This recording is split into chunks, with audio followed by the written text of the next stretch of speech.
वंदे मातरम। खुश रहो खुश रहो। वीर भगत सिंह, श्री राम हरि राजगुरु, सुखदेव थापर, इन तीनों के लिए हर हमेशा बलिदान दिवस मनाया जाता है 23 मार्च को, जो कि आज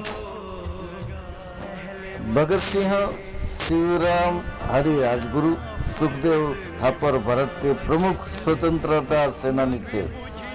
उन्होंने देश की आज़ादी के लिए जिस साहस से साथ शक्तिशाली ब्रिटिश सरकार का मुकाबला किया, वह आज के युवकों के लिए एक बहुत बड़ा आदर्श है।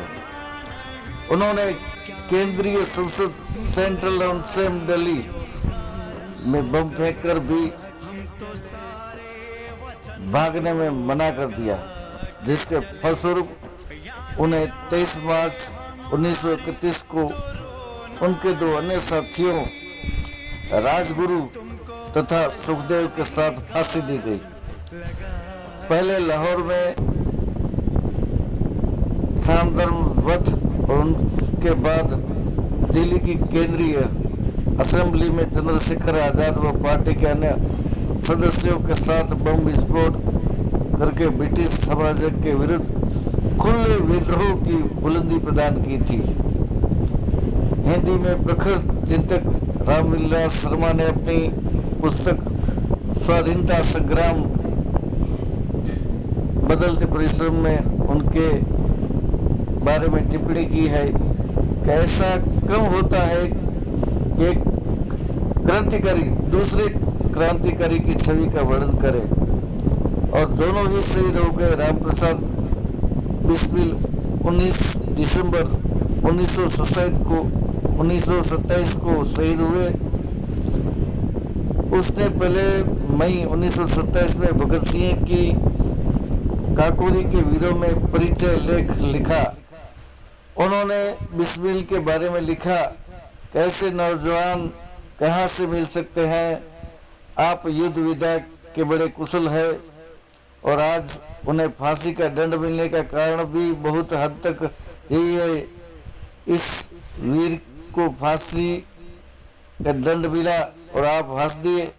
ऐसा निर्भीक वीर, ऐसा सुंदर जवान, ऐसा योग्य उच्च कोटि का लेखक और निर्भय योद्धा मिलना कठिन है। भगत सिंह का जन्म 27 सितंबर 1907 को लायलपुर जिले बंगा में अब पाकिस्तान में हुआ था, जो अब पाकिस्तान में है। उनका पैतृक गांव खदकड़ करलो है, जो पंजाब भारत में है। उनके पिता का नाम किशन सिंह और माता का नाम विद्यावती था। भगत सिंह का परिवार एक आर्य समाजी सिख परिवार भगत सिंह, करतार सिंह सराभा और लाला लजपत राय से अत्यधिक प्रभावित रहे थे। उनके जीवन में शिवराम हरि राजगुरु का जन्म पुणे जिला के खेड़ा गांव 24 अगस्त 1908 को हुआ था। 6 वर्ष की आयु में पिता का निधन हो जाने के बहुत छोटी उम्र में ही वाराणसी विद्यायन करने एवं संस्कृत सीखने आ गए थे। उन्होंने हिंदू धर्म ग्रंथों तथा वेदों का अध्ययन तो किया ही, लघु सिद्धांत कौमुदी जैसा क्लिष्ट ग्रंथ का बहुत कम आयु में कंठस्थ कर लिया था।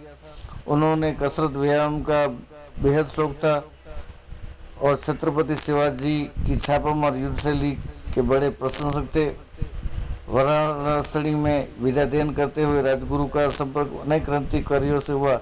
चंद्रशेखर आजाद से इतने अधिक प्रभावित हुए कि उनकी पार्टी हिंदुस्तान सोशलिस्ट के रिपब्लिकन आर्मी से तत्काल जुड़ गई। आजाद पार्टी के अंदर उन्होंने रघुनाथ के छद्दा नाम से जाना जाता था, राजगुरु के नाम से नहीं। पंडित चंद्रशेखर आजाद, सरदार भगत सिंह और यतीन्द्रनाथ दास आदि क्रांतिकारी उनके अभिन्न मित्र थे। राजगुरु एक अच्छे निशानेबाज भी थे। संघर्ष का वध करने में उन्होंने भगत सिंह का, सुखदेव का पूरा साथ दिया था, जबकि चंद्रशेखर आजाद ने छापा की भांति उन तीनों को सामूहिक सुरक्षा प्रदान की थी, छाया की भांति। 23 मार्च 1931 को उन्होंने भगत सिंह तथा सुखदेव के साथ लाहौर सेंट्रल जेल में फांसी के तख्ते पर झूलकर अपने नाम को हिंदुस्तान के अमर शहीदों की सूची में दर्ज करा दिया। सुखदेव थापर का जन्म पंजाब के शहर लायलपुर में श्रीयुत रामलाल थापर व श्रीमती रली देवी के घर 16 मई 1907 को हुआ था। जन्म के 3 माह पूर्व ही पिता का स्वर्गवास हो जाने के कारण उनके ताऊ अधिवंत राय ने उनका पालन पोषण करने में उनकी माता को पूर्ण सहयोग दिया। सुखदेव की ताई जी ने उन्हें अपने पुत्र की तरह पाला। उन्होंने भगत सिंह, कॉमरेड रामचंद्र एवं भगवती चरण बोहरा के साथ लाहौर में नौजवान भारत सभा का गठन किया था। लाला लाजपत राय की मौत का बदला लेने के लिए जब योजना बनी तो सैंडर्स का वध करने में उन्होंने भगत सिंह तथा राजगुरु का पूरा साथ दिया था। यही नहीं, सन 1929 में जेल में कैदियों के साथ अमानवीय व्यवहार किए जाने के विरोध में राजनीतिक बंदियों द्वारा की गई व्यापक हड़ताल में बढ़ चढ़कर भाग लिया था। गांधी इरविन समझौते के संदर्भ में उन्होंने एक खुला खत गांधी जी के नाम अंग्रेजी में लिखा था, जिसमें उन्होंने महात्मा गांधी जी से कुछ गंभीर प्रश्न किए थे। उनका उत्तर यह मिला था कि निर्धारित तिथि और समय से पूर्व जेल मैनुअल के नियम को दरकिनार रखते हुए 23 मार्च 1931 को सायंकाल 7 बजे सुखदेव, राजगुरु और भगत सिंह तीनों को लाहौर सेंट्रल जेल में फांसी दी गई।